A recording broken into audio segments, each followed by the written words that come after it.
कैसे तो है good morning guys and welcome back to our channel Preja vlogs વાગી ગયા સવારના 8:30 આજે આપણો ફોન ચાર્જ છે એટલે ચાની ચુસ્કી સાથે વ્લોગ ચાલુ કરી દીધો છે અને પાછળથી અવાજ આવે છે ને આ જો પાર્લે બિસ્કિટ મારી માટે હું તો આ ખાઈશ બટાકાની વેફર તું આ ખા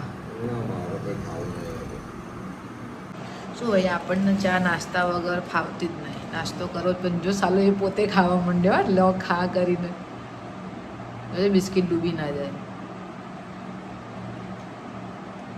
તો ચાલો ભાઈ પ્રેરક સર તૈયાર થાય એટલે તમને બતાવું કારણ કે પ્રેરક સર અત્યારે વિધાઉટ ટી શર્ટ બેઠા છે અને માન મર્યાદા અને મોંઘો ટી શર્ટ વગેરે વ્લોગમાં આવતો નથી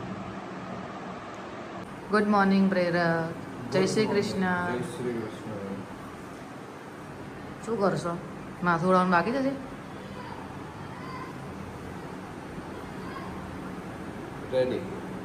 જિંદગીમાં પહેલી વાર આ માણસ 9 વાગ્યાને 5 મિનિટે આટલો સરસ તૈયાર થઈ ગયો કે ભાઈ હવે સાહેબ સીધી ચાવી લઈને જશે આવું 5 મિનિટ વહેલો ઉઠતો હોય રોજ તો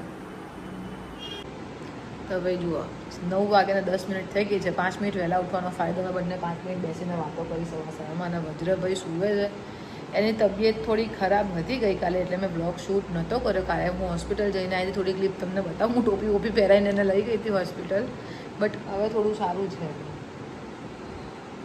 આખી રાત ઉધરસ ખાતો હતો પરમ દિવસે તો બોસ એટલે કાલે હોસ્પિટલ લઈ જ જવું પડ્યું એટલે હવે સારું છે હમણાં ઉઠે એટલે ધમાલ કરે એટલે તમને બતાવું મારો વજ્ર છે ને અત્યારે બીમાર પડ્યો છે શરદી ઉધરસ મતલબ ખાંસી અને બધું જ આખી રાત આવ્યું છે અત્યારે ટોપી પહેરી ને ટોપી પહેરવી જરાય નહીં ગમતું જો ટોપી કાઢવાનું કરે છે કારણ કે હું એને એક્સેસ ઉપર લઈ જવાની છું એટલે મારે એને આ પહેરાવવું પડશે ફાઇલ રેડી છે ચલો પાપા તો ઓફિસ ગયા આપણે હોસ્પિટલ જઈને આવીએ બેટા ચલો દવા લેવી જ પડશે હવે જો ભાઈ અમારા વજ્ર સેટ ઉઠી ગયા છે અને એની માટે છે ને જૂનું રિમોટ લાવે છે ને જૂનું રિમોટ રમે છે ને બીકર હા બેટા શું થયું અને બીકરનું ઉપરનું રમે છે રમકડા નહીં રમતા એ રહ્યો અને હજી શરદી તો બહુ વધી છે ભાઈને એટલે દવા પીવી પડશે આજ પીવી પડશે વજ્ર આપણે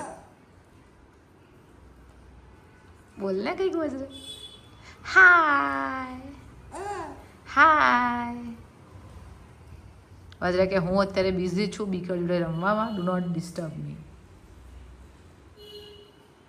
ભાઈ આપણે વજ્રને બેબી રફ ને બધું લગાવીને મોજા બોજા પહેરાવીને તૈયાર કરી દીધું વજ્ર થોડો સ્લીપ થઈ ગયો એને મોજામાં ચાલતા નથી ફાવતું બટ આ પહેરાવવું પડે છે અને બાળક પડે ને ત્યારે ક્યારેય એની સામે નહીં જોવાનું ત્યારે રડવા લાગે એની જાતે પડે ને જાતે ઊભો થાય બેટા સ્લીપ થઈ જઈશ રહેવા દે તને નહીં ફાવે મોજામાં ચાલતા દીકરા શૂઝ પહેરાવી દઉં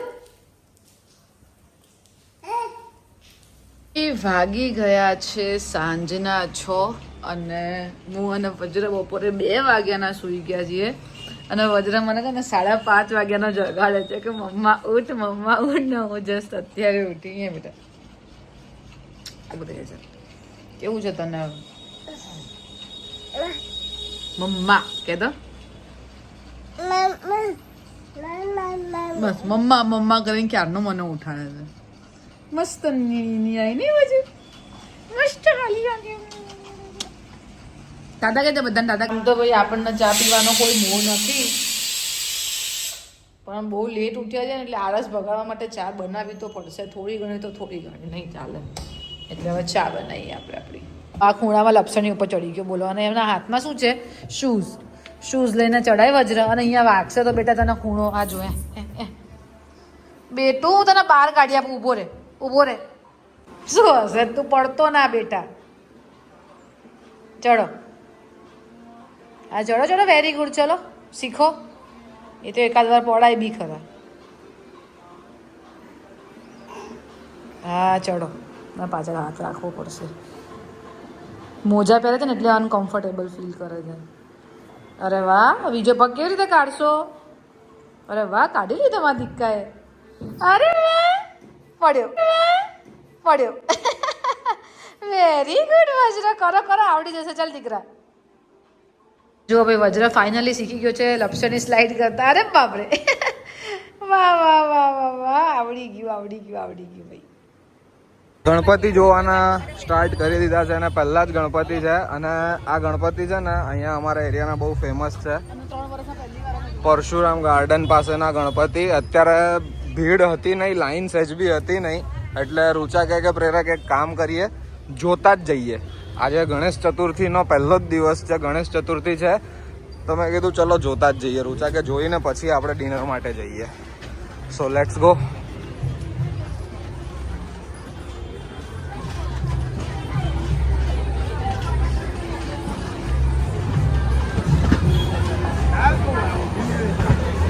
એન્ડ હવે તમને દેખાશે અહીંયાથી સીધા ગણપતિ.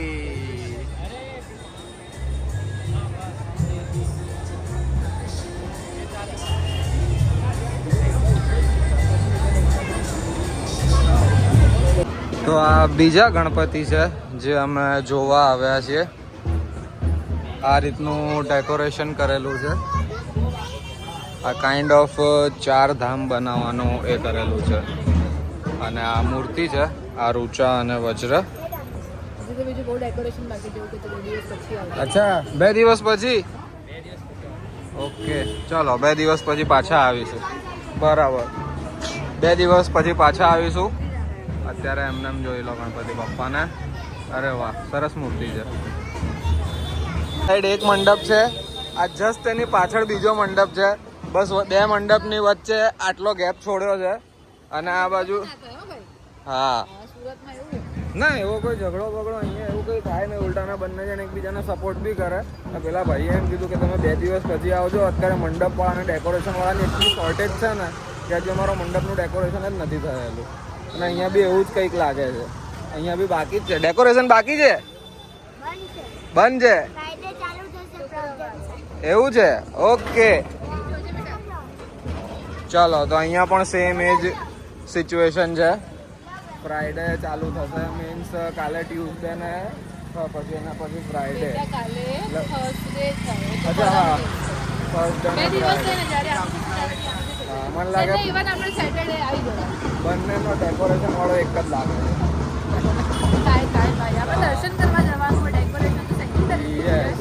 બાકી જો આ સામે જે નાના મંડપ હોય ને સોસાયટીના, જે ઘરગથ્થું ડેકોરેશન થવાનું હોય, એ ફટાફટ રેડી થઈ જાય અને ચાલુ બી થઈ જાય.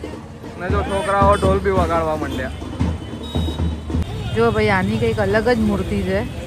આખું અંદર નકશીકામ જ કંઈક જોરદાર કરેલું છે. સખત બોસ, મજા આવી ગઈ જોઈને.